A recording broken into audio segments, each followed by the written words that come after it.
Hi, welcome back to the channel. As always, I'd like to thank those of you who've liked the videos and have subscribed to the channel. Thank you very much. I will keep making videos if you keep watching them. Also, a huge shout out to Julie, Carl, Luke, Craig and Tina at SPA, where I purchased this, the Umarex SPA 100, and I will talk about that momentarily. And also a huge shout out to Steve, Dennis and Jeff, the cheeky scouser at an indoor range where I'm here today, where I'm going to be shooting the SPA 100.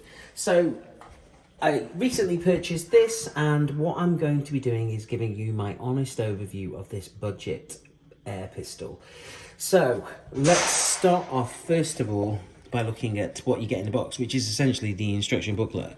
So from my perspective, you know how I like a good instruction booklet. This one goes into the description of the pistol, core elements.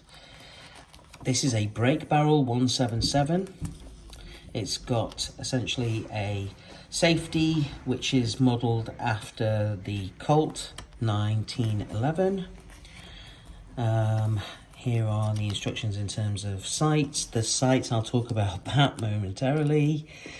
And then you've got your technical data over here and problems. And then you've got a breakdown of the actual pistol over here. And again, notes, which I never use. Right, so let me cut to the chase about this pistol.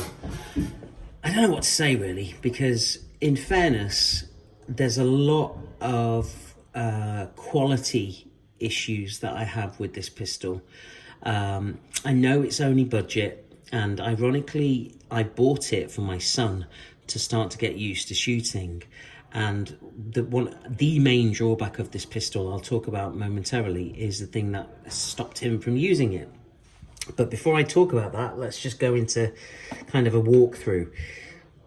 Disclaimer, this 3D printed rail and this optic over here were kindly provided by Steve. Steve actually made this because this pistol doesn't come with this, obviously, Picatinny rail, and it absolutely needs it, because let's start at the beginning.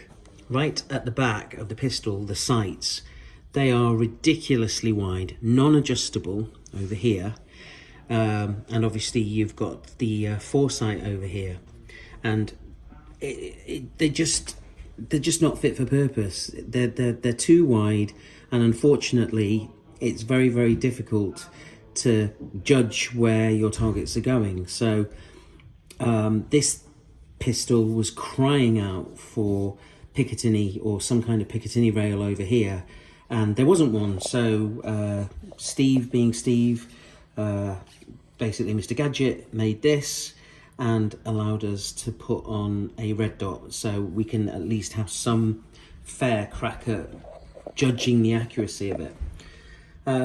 Okay, pistol grip as well. Let's talk about this. I do like the stippling on here, the kind of patterning that's going on, as well as the overall patterning of the entire pistol in terms of this grey and red look to it. It makes it more appealing for someone younger to pick up and use it. As I kind of rotate the pistol and move forward, you've got the slide safety catch over here, forward for safe, backwards for fire. You've got this grip over here that is essentially another addition to the safety, where you have to hold the grip and then be able to pull the trigger. If you don't, the trigger doesn't move. I don't know if you've seen that. Holding the grip, trigger moves. Don't hold the grip, the trigger's fixed in place. I did mention that this is a 177 break barrel. One good thing about the SPA 100 is that because of the length of the barrel, it's very easy to break. And then subsequently you load, obviously, your choice of pellet into the breech and away you go.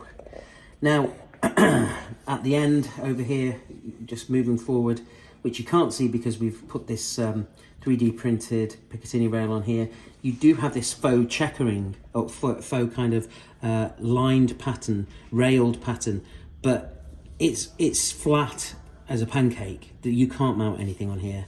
It's completely unrealistic. I don't understand why Umarex didn't actually make a actual Picatinny rail on here. as part of the mold injection. Underneath over here, you've got almost like these skeletal braces, or this scaffolded area holding the barrel in place. And at the front, you've got what is a faux muzzle brake built in to the plastic injection over here. And the barrel, I don't know if you can see, ends roughly about an inch from the end of the plastic. Okay. What can I say about this? Before we go and test it, I will tell you this. This trigger, because I haven't talked about the trigger, is, I would say, the most difficult trigger on a pistol I've ever used.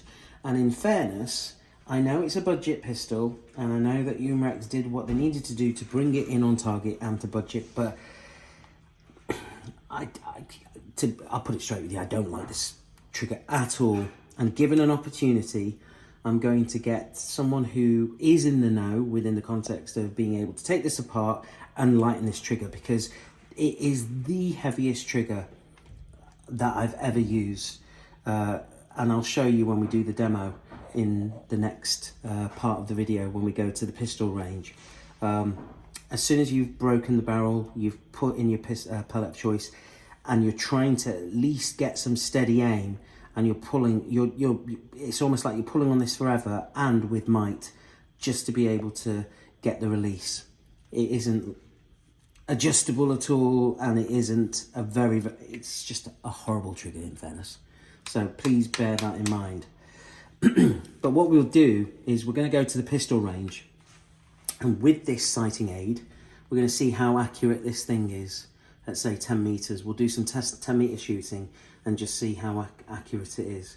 And I am mindful it is, like I said, it's a budget air pistol, but let's see from a break barrel, spring piston air pistol, how it performs. So heading over to the air pistol range now.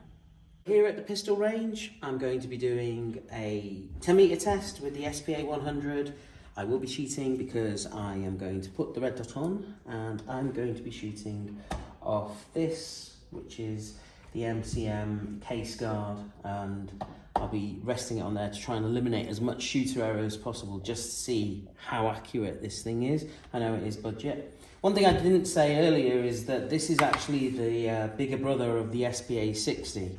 So the reason why I opted for this is because it does have a longer barrel, and at the same time I thought it looked better than the SPA 60. Both are in the budget range, and to be fair, as I said, I predominantly got this so my son could at least try and get more into air pistoling, but the bone of contention is the trigger.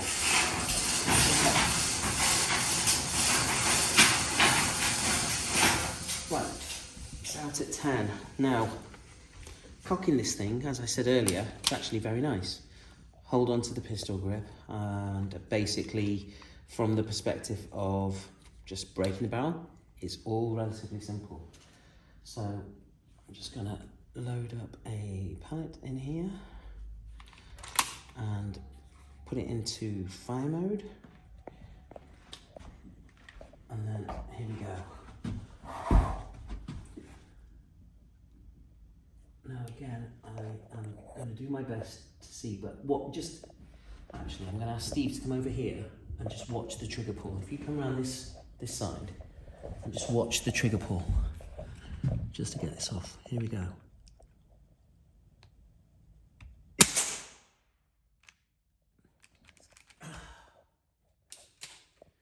There's the first shot. Let's try again. Ready? Here we go again.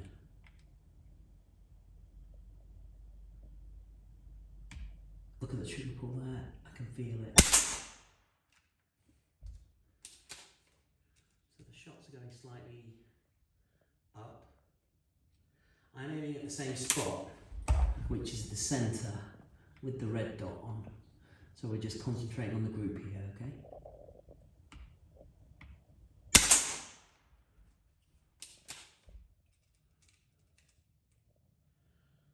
far, not too bad.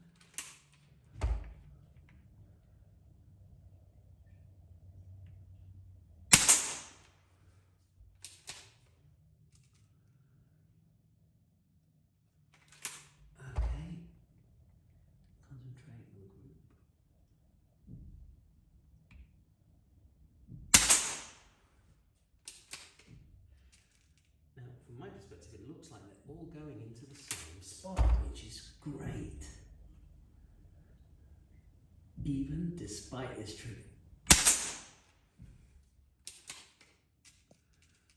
Maybe not that one. Let's concentrate a bit more on the next shot.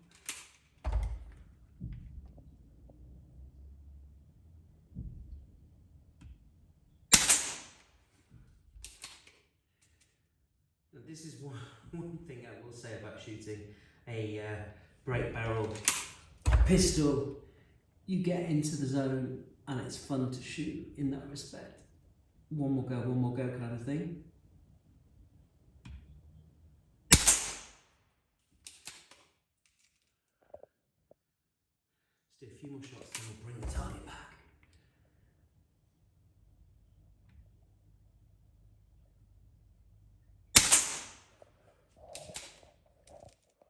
One more. Steve can have a look at the trigger pull on this. Here we go.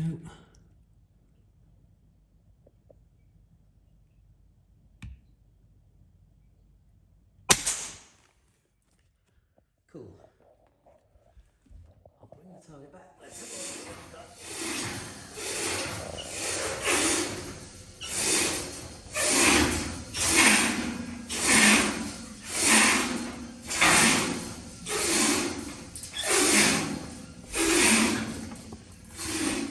Now, considering that this pistol, as I said, is budget, and the trigger is, it's not even a trigger, it's almost like a gateway to activate the sear or the latch, essentially. From looking at the drawing, there doesn't appear to be a sear in it. It really does. It does appear that it's just an angled bar that overcomes a spring, and when it does overcome that spring, another spring drops it down out of the way. Right, okay, so... Whether that's actually the case, it's very difficult to see from the drawing, but it does look like that's the way. There's Steve behind the camera. We were looking at the picture here before and just doing a comparison of other pistols and just trying to identify if we could do any kind of work on the trigger just to make it better. Could we do it? And at the moment, it doesn't seem that way. Maybe some lighter springs might be, certainly the spring that you pull back against as opposed to the one that drops it down. Anyway, we're not going to be doing that. But in terms of accuracy... Yeah, it's reasonable. Yeah, I would say reasonable. It's definitely a plinking 10 metre, have fun pistol, albeit forgive the trigger. I wouldn't say it's fit for purpose for someone who's younger, but definitely someone who's older, starting out. Yeah, you could give them this, but then I think they'd get annoyed with the trigger. There are, I think, definitely better pistols out there that I would recommend over this from a starting pistol perspective. Not to say that I do enjoy the break barrel nature of being able to shoot this and have another go, repeatedly have another go. And if this trigger was better than it was, then I think, and also trigger and pick rail, or being able to have some form of built-in Picatinny rail here, so this wasn't needed, and or over here, which is just a waste of real estate. They maybe probably have done it from a cost-saving perspective, but you could have put something over here where there were Picatinny rails on both, so you could have chosen your sighting aid of choice, because that is not... I tried shooting it with this when I first got it, and it's just not fit for purpose. It's just too low, too wide, and it's just not, it's not good, and it's non-adjustable. So there's a few things we've pointed out. So they've actually gone to the trouble of outlining what is essentially the Picatinny rail, but then not carried that out. So you've got no mechanism. Even a couple of threaded holes to allow you to mount one would have been, you know, a bonus. But to actually put the pattern at the same profile as the Picatinny, but then not to actually mould it, so you can't use it at all. Why? And as for the trigger, the cosmetics of the gun is pretty impressive. From a product manager's point of view, you've failed at the last hurdle. You know, you've done everything right, it looks good, it operates great, but actually it's not a usable product by anybody other than a quite a strong-armed adult. Yeah, exactly. So, would I recommend this? The question is I don't know. If we can sort the trigger out and get that sorted, yes. But at the moment, it's a big I don't know, which is a shame really, because I was actually looking forward to this, and we've had to kind of get some workarounds to get this. So I would definitely say, if you're going to get one, look at getting a 3D printed Picatinny rail with your optic of choice, and then good luck getting used to the trigger. Okay, that's it for today for this. So say thank you, Steve. Thank you, Steve. If you like what you've seen today, please like and subscribe to the channel, and stay tuned because I have got some exciting videos coming up, some new rifles, new pistols, and from my perspective, I'm really keen to give them a go for the channel. So until then, look after yourselves, take care, see you soon.